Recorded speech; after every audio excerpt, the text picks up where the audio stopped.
So, Bluesky versus Twitter. Where should you be? Hank Green ran an experiment.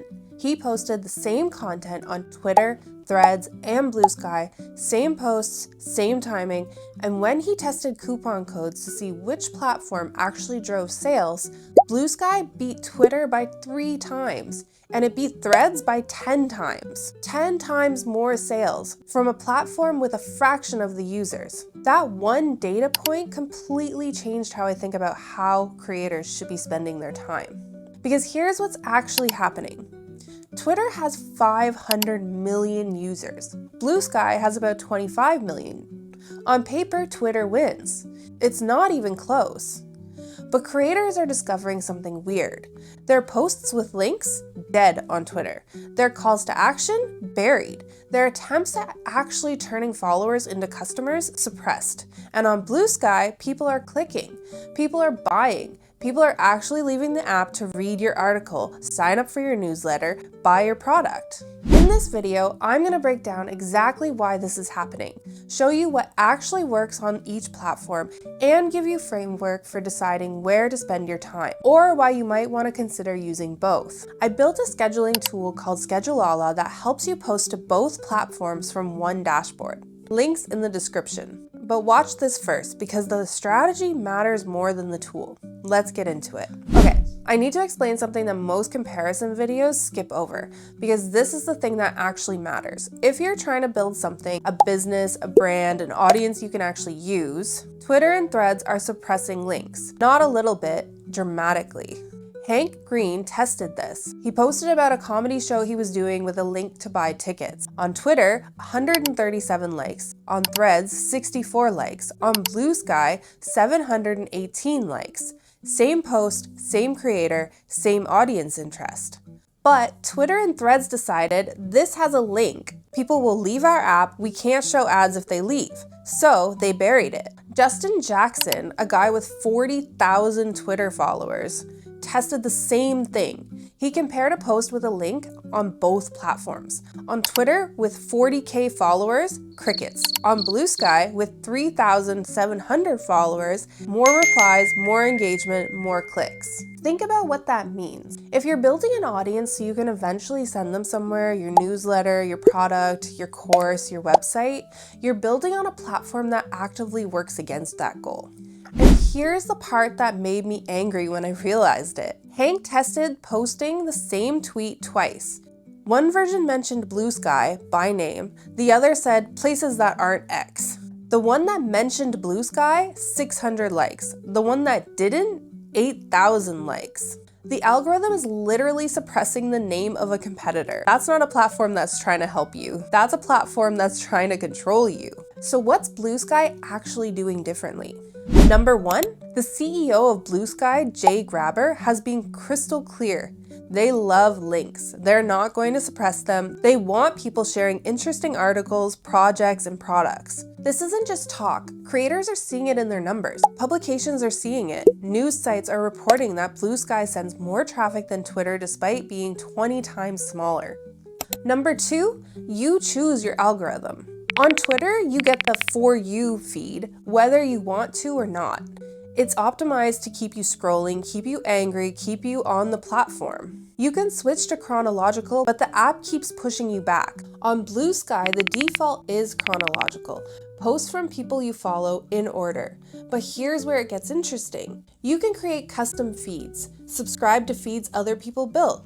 There's a feed for just quiet posters, people who don't post often, so you don't miss them. Feeds that filter out reposts, a feed that's literally just gift articles from major publications so that you can read paywalled content. This sounds like a small thing, and it's not. It means you're not fighting an algorithm to reach your own followers. You post, they see it in order, if they've chosen to follow you. Number 3.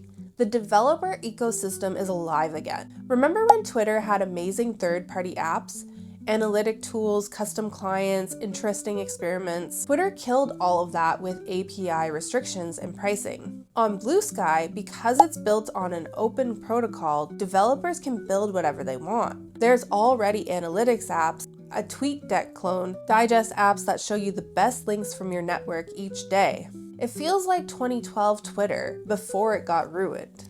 Okay, I've been pretty hard on Twitter. Let me be fair about what it still does better. The first one is reach. Twitter has 20 times more users.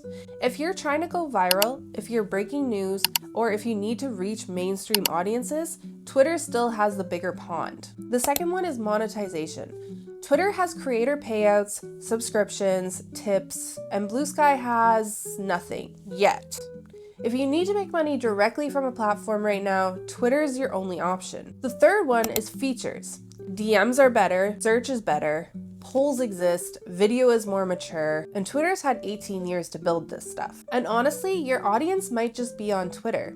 If you're in politics, sports, mainstream entertainment, that's where the conversation is. I'm not here to tell you Twitter is dead. It's not. 500 million people still use it. But I am telling you that if you're a creator trying to build something, and if your goal is to eventually turn followers into email subscribers, customers, readers, you need to understand that Twitter is actively working against that goal. And Bluesky isn't. Let me share some more data that surprised me. Justin Jackson ran a real-time test, same questions posted to Twitter, Bluesky, Threads, LinkedIn, and Mastodon. Same time, let's see the results. Twitter, 400,000 followers, 30 replies. Bluesky, 7,000 followers, 62 replies. 6 times fewer followers, double the replies. And here's the other thing he noticed. On Twitter, replies dropped off throughout the day.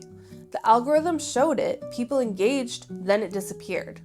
On Bluesky, replies kept coming because it's chronological. People see it when they open the app, whenever that is. This is what creators mean when they say Bluesky feels different. It's not just vibes, it's structural. The platform is designed to show your content to people who choose to follow you, not to maximize time on site for advertisers. Now, does this last forever? I don't know. Bluesky has gotten more investors. They'll need a business model, but they've been clear they don't want to do ads. And because it's built on an open protocol, even if Bluesky, the app, got ruined, you could take your followers and move to another app built on the same protocol. That's a fundamentally different relationship with a platform. All right, let's get tactical, because posting the same thing everywhere doesn't work. What works on Twitter? Controversy, unfortunately. Threads, educational or storytelling. Quote tweets dunking on people. Hot takes, strong opinions. Real-time reactions to news, engagement bait, polls, proactive questions. The algorithm rewards restrictions. That includes arguments, dunk tweets, often outperform genuinely helpful content. What works on Bluesky? Genuine conversation, articles, projects, products, niche expertise, being a real person, just talking normally. The best way I can describe it. Twitter is performative, you're playing to an algorithm and an audience. Bluesky is conversational, you're just talking to people who chose to hear from you. So if you're posting to both, don't just copy paste. The same idea can be framed differently. A hot take on Twitter might be a thoughtful observation on Bluesky. An engagement bait question on Twitter might be a genuine question on Bluesky. The tone is different, so respect that. Okay, so here's the real question. Do you need to choose? For most creators, no. Use both. Twitter's for reach, Bluesky for community and conversation.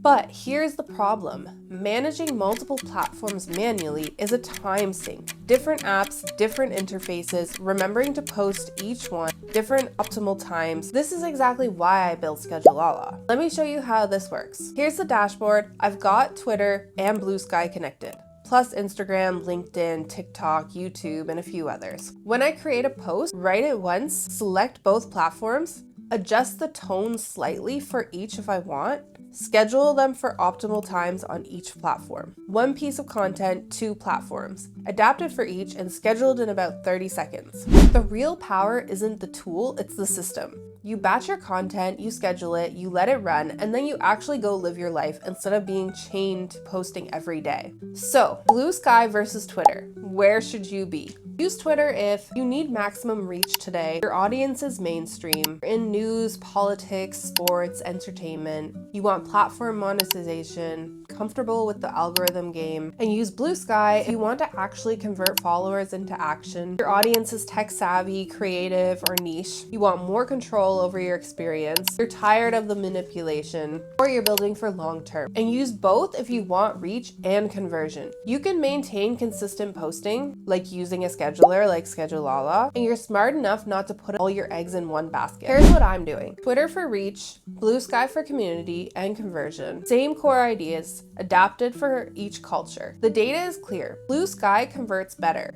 Twitter reaches further. Smart creators are using both and letting the numbers tell them where to double down. And if you want to test this for yourself without it eating your whole day, Schedulala is free to start. Link in the description. Run your own experiment, post the same content to both, see where your audience actually engages. And then you'll know with your own data exactly where to focus. I'll see you in the next one. Go post something.